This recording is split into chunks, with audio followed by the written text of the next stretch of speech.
when you push through and realize how strong you are, you're also going to discover who your real friends are, who really loved you and who you really love. Because when things get rough, that's when your real friends and family are nearby and everybody else exits. And thirdly, you build an immunity to future challenges. You literally develop a pattern of being able to deal with anything because it's almost like your muscles have gotten stronger. Your mental, emotional, spiritual muscles have gotten stronger. And so we want to make this happen. And by the way, most people think a world without problems will make them happy. In fact, I've seen studies. I'm wondering what you guess. In North America, I don't know what it is in every country, but I just saw the study recently. In North America, they asked people 2 questions, US and Canada. They said, what is the greatest thing that could ever happen in your life? That was the first question. What do you think the number 1 answer was? The greatest thing that could happen in their life? I thought they'd say fall in love with the ideal person or something like that. No. Number 1, winning the lottery. Winning the lottery. And ideally $100 million or more, right? And they asked them number 2, what is the most horrible thing? What would be the most disastrous thing? What would be the scariest thing? What would be the worst thing that ever happened to you? I mean, a lot of answers, but the number 1 answer was 60% plus people gave the answer, becoming a quadriplegic. Those are pretty extreme differences. Win the lottery, become a quadriplegic. So here's my question, because you're dealing with things in your life right now that I'm sure are stressful. It's just part of life, right? So here's my question. Which one of these people do you think is happier 3 years after the experience? After they win the lottery or after they become a quadriplegic, which one, we'll put it in the chat box, which one do you think is happier 3 years later? Jot it down real quick for me if you would. Put it down there so I can see it in the chat box.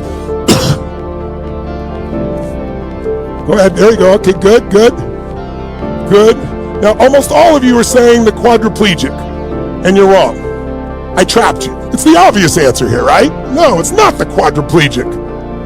But it's not the person that won the lottery either. Do you know what happens? Within 3 years, we have an emotional immune system. Within 3 years, if the person who is a quadriplegic is not put on drugs, that's the exception, the bottom line is they're both as happy as they were before it happened, because the quadriplegic now is excited about being able to move their finger. Like, there's awe, it's excitement, it's amazing. And the person made all this money and thought it was going to make them free. Now they're dealing with people trying to take their money, family members that are demanding it. The IRS is coming after it. People are trying to manipulate them. And they eventually get back to where they were. So I want you to know, whatever you're dealing with, I hear you, I feel you, but you can solve it. But the first thing is not to have the delusion the problems are going to go away. Here's the goal: get a better quality of problem, right? Apple computers try to, deal with a problem. They were going bankrupt. And then they came up with iTunes and the iPod. And it was so successful, it created a new problem. They didn't have enough of them, and people were mad. Distributors are mad. So then they went to China and made them faster and cheaper. And then people were mad because they scratched, and they got $100 million lawsuit against them. But that was a quality problem for a business that now is doing $2 billion in music sales. What my life is focused on is helping people really to experience what I consider to be an extraordinary life, which would be life on your terms, not mine. So for some people, that's 3 beautiful children. For someone else, it's building $1 billion business. For someone else, it's writing beautiful poetry. And then what we want to do is uncover what is it that's preventing you from having life that way now, and make the shifts in whatever that is. Sometimes it's the lack of strategy, right? You're just not sure how. But more often, there's a psychological component. There's the fear of failure. There's the sense of uncertainty, like I don't know where to start, so I don't start. There's so many elements that are there. And when people go through Date with Destiny, what they're really doing, they're not going there to just deal with trauma. But I pick those people specifically because I want to find some extreme examples. There are plenty of other examples, because if you see a extreme example, you go, man, if they could turn that around, I can do this. I used to do a seminar called You Have No Problems. And I would bring in literally a dozen people that were blinded, that lost arms or legs, all their family was murdered.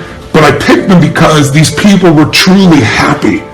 And I would use this extreme example because then by the end of the conversation, by the end of the night, you're going, I have no problems, right? I mean, if these people can be happy, there's no excuse for me. So in the event, we walk you through to figure out what is it that's controlling every thought, every feeling, every emotion of your life, literally. And what's controlling it are your beliefs, your values, and your rules. And most of us didn't consciously create those. So what we really do here is we show you how to decide what's great so you don't throw out what's already great, and what needs to be improved. And then we wire that into our bodies so that, if you can imagine, most people want things that are in conflict. They want to make $1 billion and sleep till noon. They want to make everybody happy and they want to tell the truth. Those things don't always go together really well, right? So what we really do is show people how to align themselves so they're pulled towards what they want instead of how to push so hard. You wear out when you try to push yourself. No matter how much willpower you have, there's only so much, even if you have a lot. And so you want to make it so it's not willpower. When you're pulled to do something, it gives you energy. When you push to do something, you expend energy and you kind of burn out. So that's what we do. But David Dusty, we just use this as an example because it was intimate, but many people come to unleash the power within. That's that most people go to. It's really, inexpensive by comparison. You can go there for, like $595 and you get a special or something on it, depending where you're sitting in the room. But it's 4 days of total immersion. And again, we have people from every walk of life. The events are usually 8,000 to 10,000 people. And I'll invite you. I decided I'm going to invite the people that took the time to come in and work so hard to ask a question. So you stay on the line too, and I'll invite you to come as my guest to the one that we're doing coming up. Where'd you say you are based again? I'm sorry? Upstate New York. Upstate New York, great. Well, you'd have to fly to the other side if you want to go soon to California, but I think it'd be worth it to you. Would you like to come? Sure, absolutely. Thank you very much. Done. Speak to Tyler here, give him the details, and I'll make sure that we get you an invitation sent to you. Great, thank you. Nice meeting you. You too. God bless. We have another question here. Okay. Come here, Bunny. Sure, lovely. Here she comes. Hi, family. Hello, everyone. Stage. We have another question from Okay. Michelle Fried-Rigler. You have an amazing ability, Tony, to transform how individuals see and feel themselves. We are at a time in our world that transforming what we think of ourselves is nice. How do we transform beliefs that people have about others? Beliefs people. Okay, so now you're trying to do God's work. Okay, so it's people are going to believe what they're going to believe. I mean, this show is a perfect example of this. Joe Berlinger was saying, he said, Tony, there's 3 audiences here. He said, there's your fans, and he said, frankly, I could put a black screen up with your voice, and they think it's a great film. He said, and then there's the haters, and like Taylor Swift says, the haters are going to hate.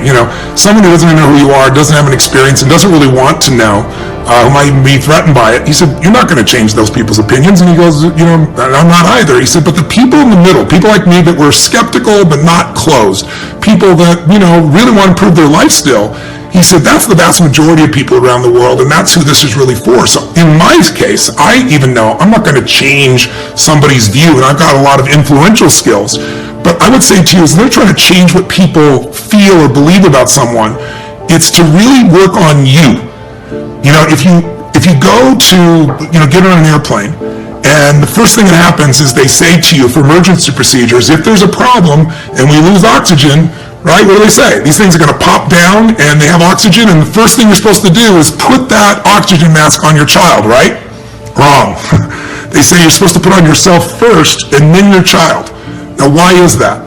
It's simply because it sounds selfish to take care of myself first, but if I go try to put this on my kid and I don't have the air, I'm going to die and my kid's going to die too.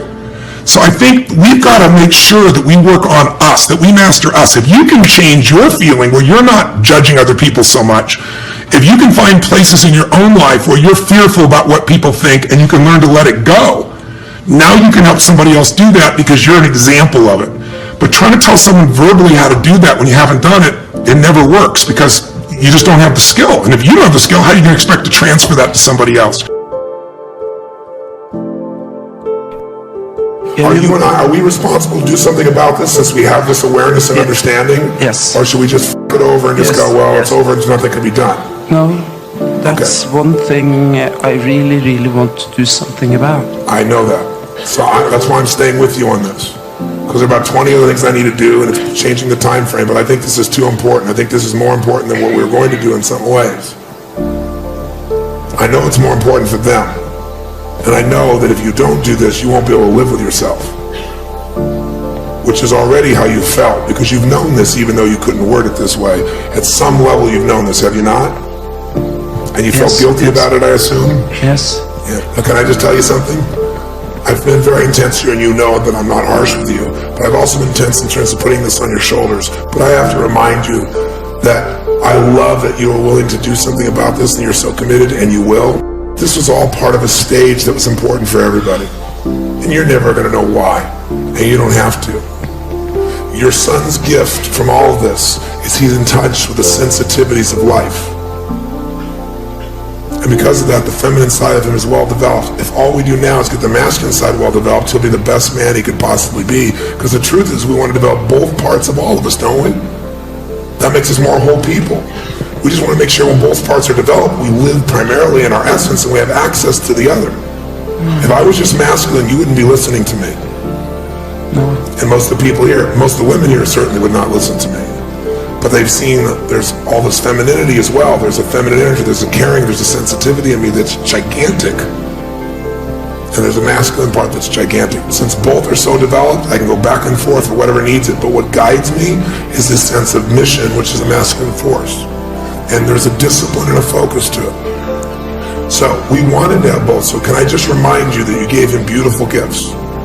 Is you've given him a sensitivity most men will never have. And every woman wants a man who is masculine but is also feminine. They want to be with a man who cares and has the sensitivity of a woman also, but is strong enough to be their man. So you've given him a gift that most men don't have. So I think I have to honor you for that. And your daughter has some strength she wouldn't have if you weren't her mother. So please take in what you have succeeded at. There you go. Because you can only build on success. Getting better isn't a hack or a trick or a one change that you need to make. Getting better is a campaign. It's a campaign. It's a daily, a weekly, it's an hourly fight. An incessant fight that doesn't stop against weakness and against temptation and against laziness. It's a campaign of discipline. It's a campaign of hard work and dedication. It's waking up early and going to bed late and grinding out every second in between. Every single day. So, you want to get better? You want to self-improve? Stop looking for a shortcut.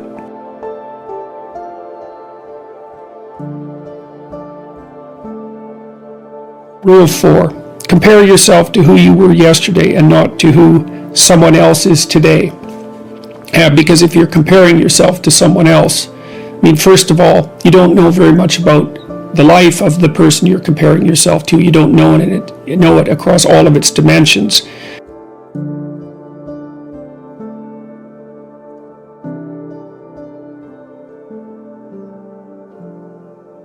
I'm going to get right into the first rule, which is leader, lead thyself. So leadership is not just for CEOs. Leadership is not just for prime ministers and presidents and people with large bank accounts and massive offices. Leadership is not only an opportunity, but the responsibility of every man, woman, and child on the planet today.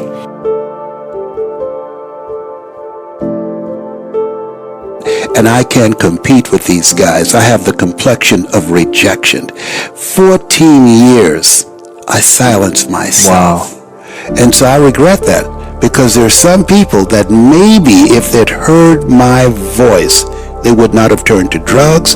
If they'd heard my voice, their lives would have taken a different direction. And I can't get those 14 years back.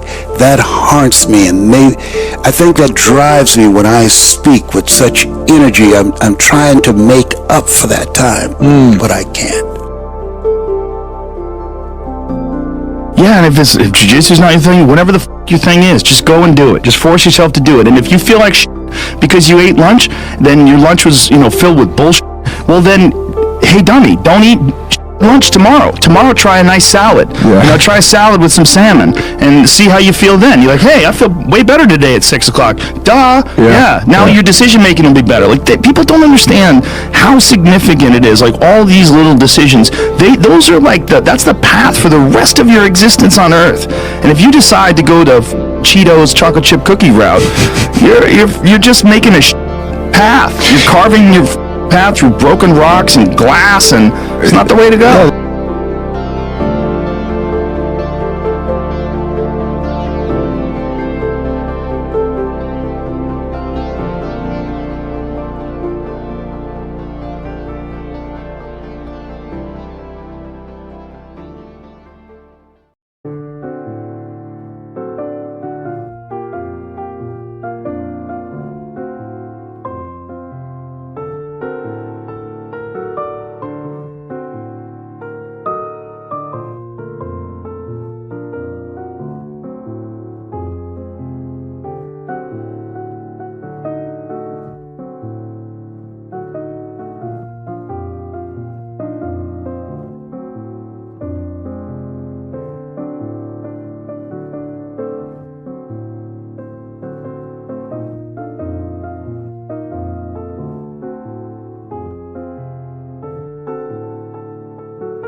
kiếp đây thôi đâu quan tâm gì chuyện đời. Thế mà lại ngâm tương tư ông tầm bà mút xe tơ đêm nằm trộm nhớ mơ mơ về ai. Thì ra anh yêu rồi từ ánh mắt nụ cười từ đôi môi gọi mưa sao xuyến lòng anh. Thì ra mê em rồi ngày hay đêm ôm lời chỉ nghĩ đến em thôi, đó là do anh đã yêu rồi, anh đã yêu rồi, anh đã yêu rồi. Anh đã yêu rồi, anh đã yêu rồi, anh đã yêu em mất rồi.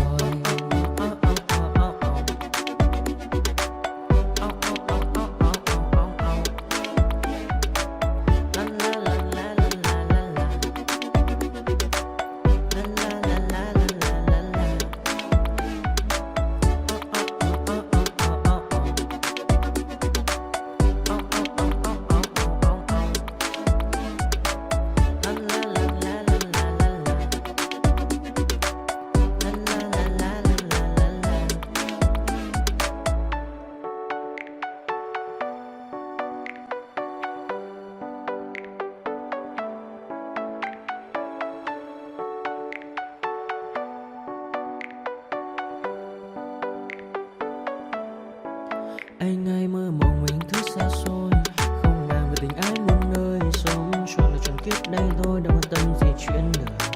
Thế mà lại nằm tương tư ông tầm bà mút xe tơ đêm nằm trộm nhớ mơ mơ về ai. Thì ra anh yêu rồi từ ánh mắt nụ cười từ đôi môi gọi mưa sao xuyến lòng anh. Thì ra mê em rồi ngày hay đêm.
Hey kid, don't ever let them get inside your head. They'll tell you what to do in life instead of everything you know that you could get. Don't let them guide your life towards regret. I'll fight for what I love with every breath. My past is filled with things I won't forget. I use them all to push me to my best. So treat the worst of times just like a test. If only I could go back in time, I'd tell myself that everything will end up alright. Just push yourself, test yourself, figure out what you like, and find your limits, don't be rigid, always work towards a prime. Surround yourself with open minds, people can change your life. A few friends with intent can help you feel alive. Find a passion, take some action, and with a little time, just be patient, make a statement, try to enjoy your life. They'll try to kick you while you're down. They wanna rise up while you drown. They wanna fill your head with doubt. They're silently scared that you'll figure it out. I'll make it look like I'm losing, won't bother hiding my bruises. And when they finally think you're wounded, then it's your chance to be ruthless.